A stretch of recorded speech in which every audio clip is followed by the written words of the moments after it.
अम्बावन्दना आदावेकां लोकसिसृक्षा रसदुष्टां द्वादशुष्टां भूतनिकायान् कलयन्तीं मायां मुख्ये नाम विराध्यैरुपदिष्टां वन्दे मन्दद्योतकदम्बां जगदम्बाम् मूलाधारादज विशुद्धेः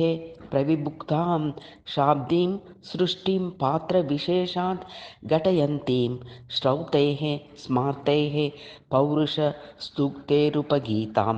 वन्दे मन्दद्योतकदम्बां जगदम्बाम् ऐन्द्रीं भूतिं भक्तजनेभ्यो वितरन्तीं हीङ्कुर्वर्णां तद्विमुखेषु प्रतिवेलं श्रीनिर्दोलां तद्भवनान्ते विदधानां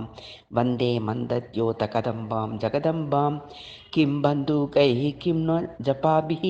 किमु रक्तैर्रब्जैरुद्यदभास्कररागैरुतसृष्टैः अङ्गैरिङ्गत् कान्तिवितानैरभिरामां वन्दे मन्दद्योतकदम्बां जगदम्बां या पर्णा होतापनिरासाय सपर्णा वर्णातीता वर्णविशेषाञ्जुषमाना तां वैचित्रोऽभ्यासनसूनावलिवल्लीं वन्दे मन्दद्योतकदम्बां जगदम्बां नीपश्रेणीशालिनी चिन्तामणिगेहे पीठासीनामावृतिचक्रैरूपगूढां ब्रह्मादिभ्यो वाञ्छितमर्थं प्रतयन्तीं वन्दे मन्दद्योतकदम्बां जगदम्बां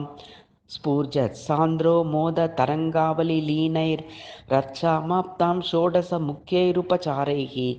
उद्यन्नानालाङ्कृतिरत्नद्युतिपृञ्जां वन्दे मन्दद्योतकदम्बां जगदम्बां माद्यदेवारब्धनमस्यां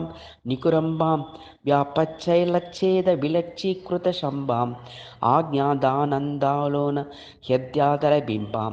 वन्दे मन्दद्योतकदम्बां जगदम्बां ब्रह्मविष्णुमहेशांश्च गमयन्ति महर्षितां यन्त्रात्मना परिणता पुनातु परमेश्वरी इत्यम्बावन्दना समाप्ता।